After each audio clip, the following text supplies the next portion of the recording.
سمندر کی پاتال تک تو شاید کوئی پہنچ گیا ہو، لیکن ماں کے پیار کا کنارہ آج تک کسی کو نہیں ملا۔ ماں جب بولتی ہے تو اس کے لہجے میں جبریل بولتا ہے۔ ماں جب مسکراتی ہے تو لگتا ہے جنت کی ساری کلیاں کھل اٹھی۔ اللہ نے اس کے سینے میں وہ درد، وہ درک، وہ محبت، وہ الفتوں کا ایک جہاں آباد کر دیا ہے۔ ماں تو پھر ماں ہی ہوتی ہے۔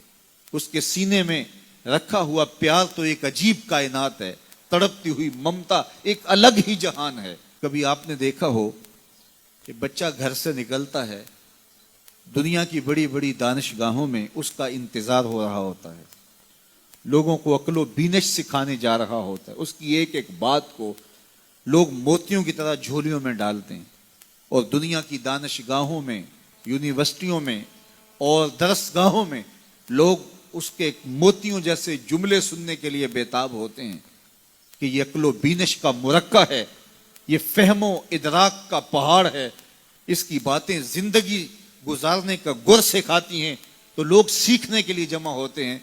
لیکن وہ شخص جب گھر سے نکلتا ہے تو ماں کتنے بھولے انداز میں کہتی ہے، پتر ذرا سڑک دھیان سے عبور کرنا۔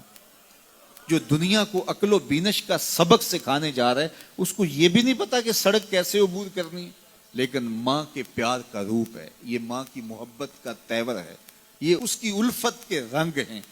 اور جب تک بچہ گھر پلٹ نہیں آتا، بیٹا واپس نہیں پہنچ جاتا، ماں کے دل میں کھٹکا رہتا ہے اور وسواس میں رہتی ہے، اور بیٹے کے لیے دعائیں مانگتی رہتی ہے کہ میرا بیٹا خیر سے گھر پلٹ آئے۔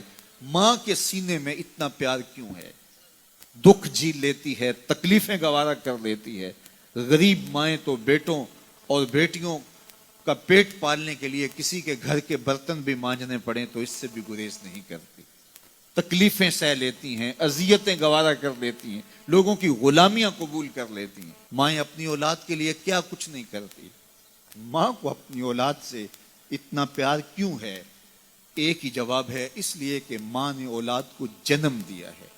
میرے جملے کو دل کے کانوں سے سننا، جس ماں نے جنم دیا ہے وہ اتنا پیار کرتی ہے، تو جس رب نے خلق کیا ہے وہ کتنا پیار کرتا ہے۔ جنم دینے والی کے پیار کا ٹھکانہ کوئی نہیں، تو جو خلق کرنے والا ہے اس کے پیار کا اندازہ کون کر سکے؟ تو ماں گوارا نہیں کرتی کہ میرا بیٹا بھوکا رہے، تکلیف میں رہے، بیٹا بھوک میں تڑپے تو ماں بے چین ہو جاتی ہے۔ تو جو 70 ماؤں سے زیادہ پیار کرتا ہے، اس نے کیسے گوارا کر لیا کہ میرا بندہ بھوکا رہے؟ سحری کا کھانا کھایا ہے، کڑکتی دوپہر ہے، برستی گرمی ہے، زباں پہ پپڑی جم گئی، حلق خشک ہو گیا، کھانے کے لیے پینے کے لیے سب کچھ میسر ہے، لیکن کہا نہیں ایک گھونٹ بھی نہیں لینا، وضو کرتے بھی احتیاط کرنا ہے، حلق سے نیچے کوئی قطرہ اتر نہ جائے، کچھ کھانا بھی نہیں ہے۔ 70 ماؤں سے زیادہ پیار کرنے والے رب نے یہ کیسے گوارا کر لیا؟ اس مسئلے کو سمجھنے کے لیے پھر دوبارہ ماں کی آغوش میں آنا پڑے گا۔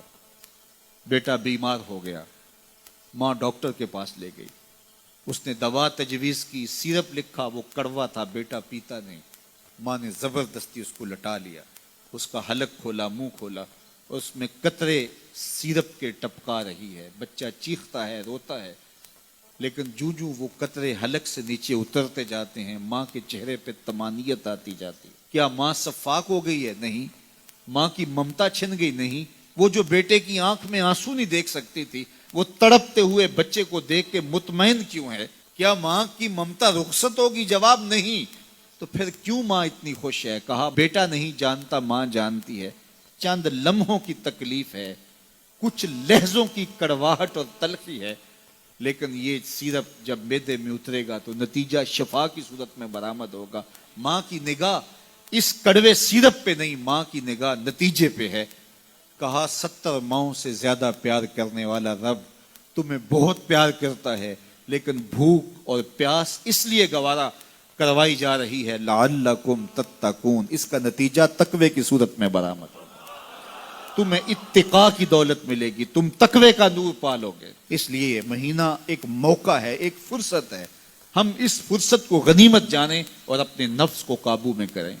روزہ ہمیں بہت کچھ سکھاتا ہے، اس سے وہ سب کچھ سیکھیں اور اپنے من کو سنوارنے کی کوشش کریں، تو جب ہم تقوی کی دولت پالیں گے تو روزے کا مقصود حاصل ہو جائے گا۔